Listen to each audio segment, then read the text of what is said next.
Welcome everyone to Coach Jesse MMA show where he thinks he knows what he is talking about, but he really doesn't. What's up, everybody? Coach Jesse back with another video.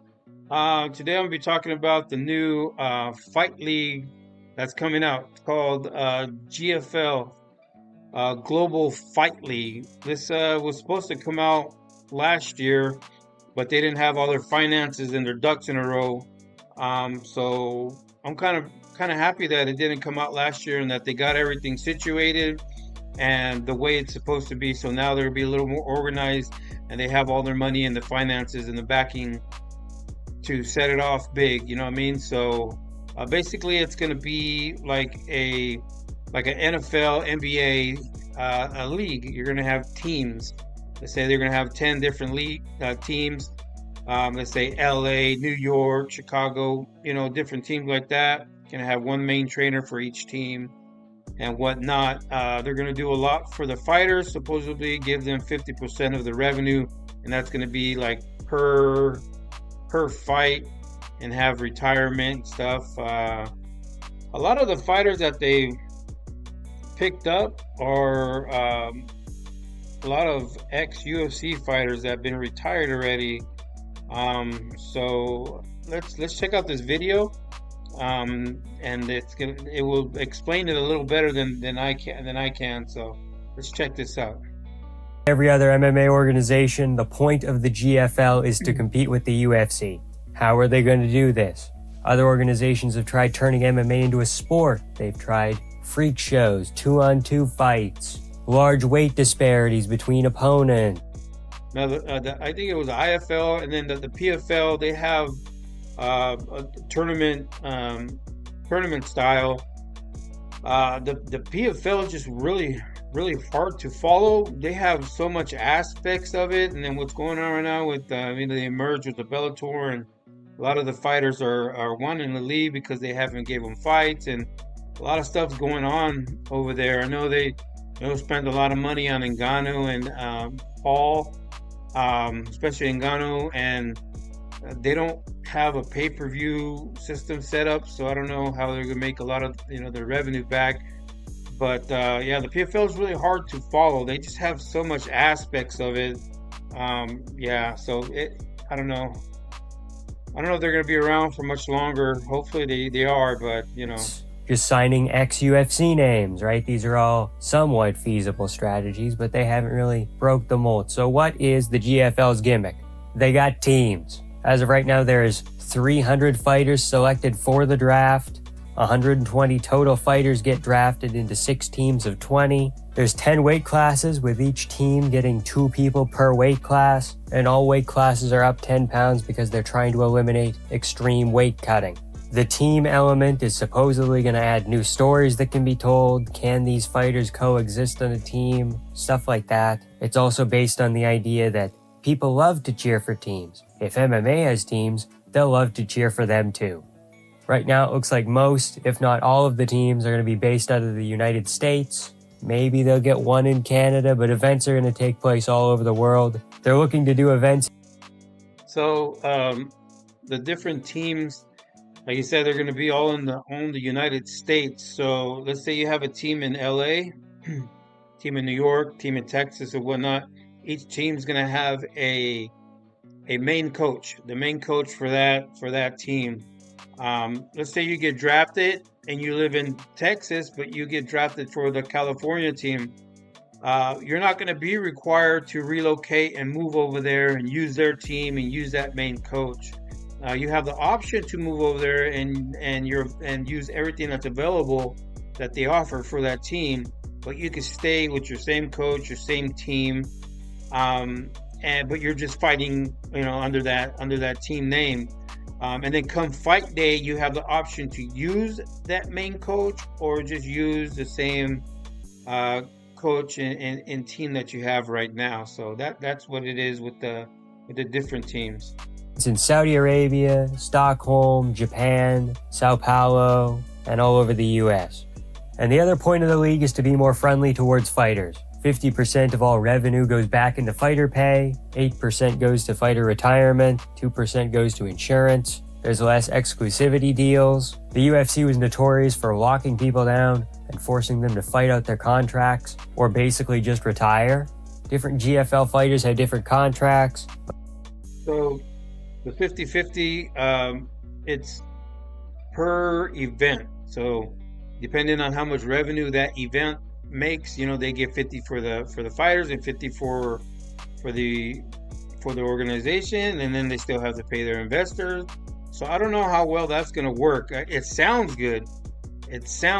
So hopefully, hopefully they come out with a good bang and they start making a lot of money, because the fighters do deserve a lot more.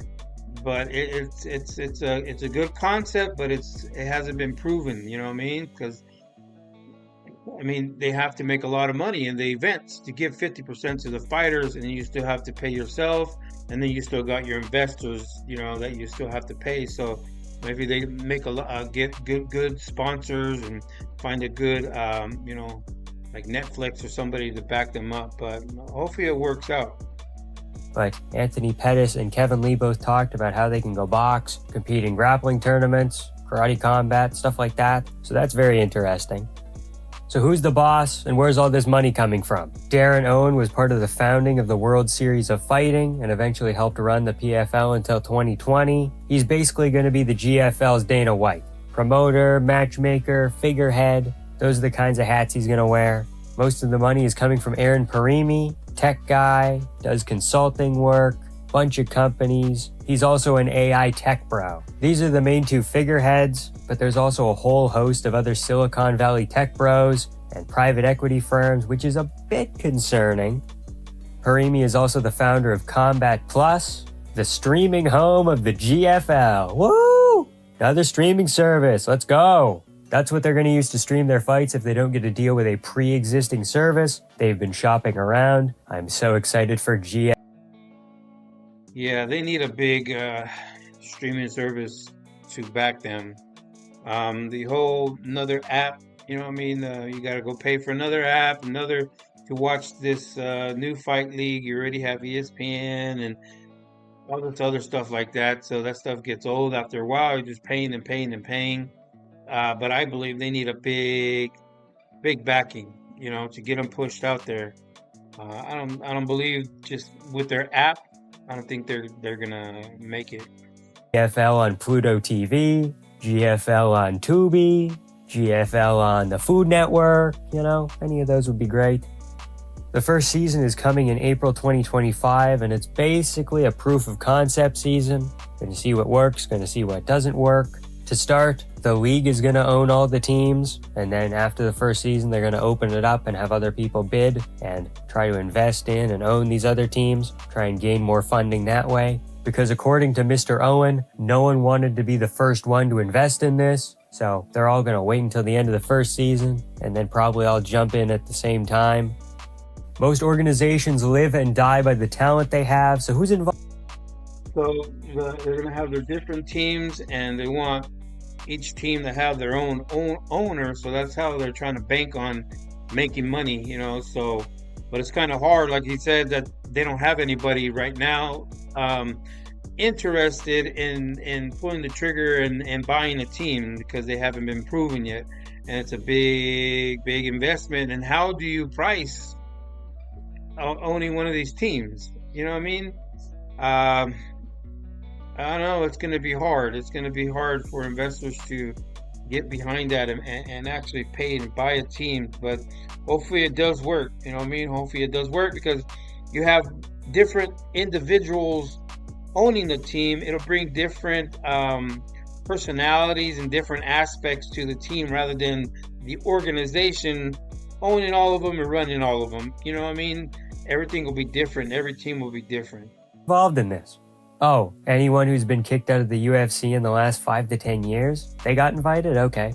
Ironically, they have more UFC heavyweight champions than the UFC right now. Just taking a quick peek here. At heavyweight, they have Alan Belcher, ex-UFC fighter, Alexei Olenek, ex-UFC fighter, Andrei Arlovsky, Fabricio Verdum, Frank Mir is coming out of retirement, Junior Dos Santos, Robelis de Spain, former UFC heavyweight and light heavyweight Tanner Boser, Alexander Gustafsson is making his long-awaited return after getting cut from the UFC. Got knocked out by Nikita Krylov. We thought he was going to retire. Nope, here he is. He's going to make a fat paycheck. Good for him. Gegard Mousasi got let go of his PFL contract because they weren't giving him fights, like Patchy Mix, Corey Anderson, and Patricio Pitbull. So he ended up here. Headbutt specialist Kyle Dawkins, male model Luke Rockhold, no chin Phil Hawes, and a little bit concerning, Vanderlei Silva, who 2 years ago already said that he was riddled with CTE. Oh, this isn't going to end well.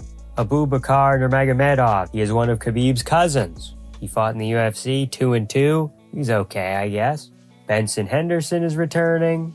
Francisco Trinaldo was in the UFC. He's here. He's an old guy. Tyron Woodley is returning, fresh off of getting KO'd by Jake Paul. Not even fresh, that was years ago already. Time flies when you're getting knocked out. Former UFC lightweight champion Anthony Pettis. Jeremy Stevens, the hardest hitting 145. So yeah, what do you guys think about that? You see the list of the fighters. A lot of them are, older UFC retired fighters. So I mean, good for them. Good for them. They're making money. They're going to get paid. But should they be fighting? That's not for me to decide or judge. I mean, it is what it is. I'm still going to watch, but you have these older fighters. You can probably say 90% of the fights that are not going to be crazy exciting, because they're going to look their age and their wear and tear on their body. And should they be fighting? I don't know. So what's your thoughts on this new league? I'm really excited to see it. I like the concept, but can it work? Hopefully it can, because they got retirement, then 50-50 with the with the fighters. I also have a friend of mine that used to manage, well, he still manages fighters, but he used to manage Conor McGregor. He used to be part owner of the management company. But anyways, I messaged him knowing that he's into everything. I was asking him about the new GFL, what he thought about it. He's like, "Oh, I've been working with them and talking to them, helping them out." And I was like, "Yeah, I knew it. I knew we were into it." So hopefully, I'm gonna pick his brain, and more stuff comes up, I'll get it from him, and I'll let you guys know a little bit more as it comes. So I believe next month they're gonna have the draft. So yeah, let me know what you think about this. Should those fighters be fighting, or does it even matter? Will you get behind it now that they're gonna have different teams, or that doesn't work for MMA? I don't know. Give me your opinions. Let me know in the comment section. You know what I mean? Hopefully it does work. Because we need more organizations like this. Because there's just so many fighters, we need more places for fighters to go and have more options. So yeah, Coach Jesse, and I'm out.